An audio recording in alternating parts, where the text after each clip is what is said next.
Alors, dans cette vidéo, qui est la troisième, je vous propose une autre méthode pour trouver la forme canonique de f de x du petit 2 de la fiche automatisme. C'est donc 4x carré moins 16x moins 5. Imaginons que vous n'arrivez pas à trouver par le calcul la forme canonique de f, et bien vous pouvez vous débrouiller grâce au graphique.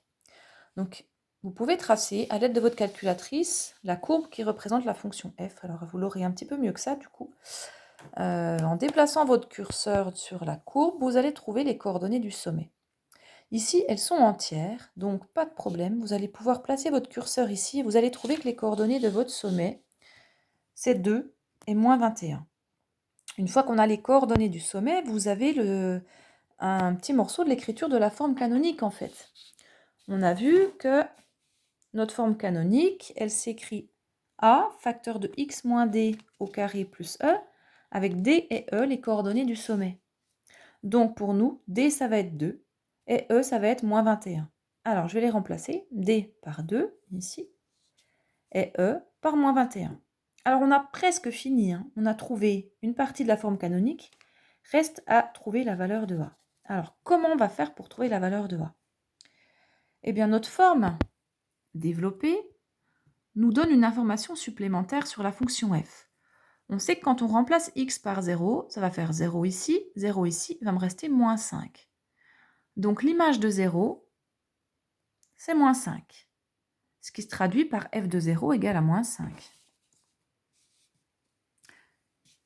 Alors, j'ai ma forme développée qui me permet donc de savoir que f de 0, c'est moins 5, et je vais aller remplacer x par 0 dans ma forme canonique, et mon résultat doit faire moins 5, puisque c'est ce qu'on vient de dire. Alors, on remplace x par 0, ça va donner a, facteur de 0 moins 2 au carré moins 21, j'ai écrit là. Moins 2 au carré, ça fait 4, donc j'obtiens a fois 4 moins 21, c'est pareil que 4a moins 21, et ça doit faire moins 5.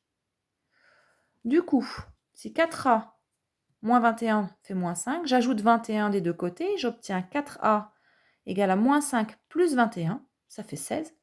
4a égale 16, je divise par 4 des deux côtés et je retrouve mon a égale 4. La forme canonique de f, c'est donc 4, mon a je viens de le trouver, facteur de x moins 2 au carré, moins 21 qu'on avait ici. Et vous pouvez redévelopper tout ça pour vérifier que ça marche si vous avez besoin de vérifier. Alors, je vais développer le carré, x carré, moins 2 fois x fois 2, ça fait moins 4x, pardon, plus moins 2 au carré 4, 2 au carré 4, pardon, moins 21. On distribue le 4, ça va faire 4x carré, moins 4 fois 4, 16x, plus 4 fois 4, 16, moins 21, et 16 moins 21, ça fait moins 5, donc j'ai bien 4x carré moins 16x moins 5, et je retrouve bien f de x.